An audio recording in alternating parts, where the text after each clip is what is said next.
নির্বাচন নিয়ে সংশয় যারা সৃষ্টি করতে চাচ্ছে তাদের উদ্দেশ্যটা কি?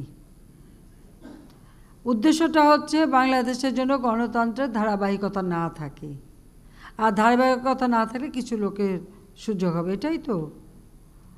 কিন্তু আমি একটা কথা বলতে চাই যে আমরা চাই বাংলাদেশের সুষ্ঠুভাবে নির্বাচন হোক, এবং নির্বাচন ইনশাল্লাহ হবে, এটা আমি বিশ্বাস করি।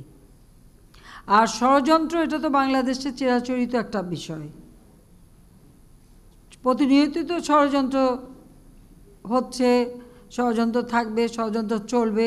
আর এরই মধ্য দিয়েই তো বাংলাদেশকে আমরা আর্থসামাজিকভাবে উন্নয়নের পথে এগিয়ে নিয়ে যাচ্ছি, কারণ এর মধ্যে ষড়যন্ত্র তো কম হয়নি।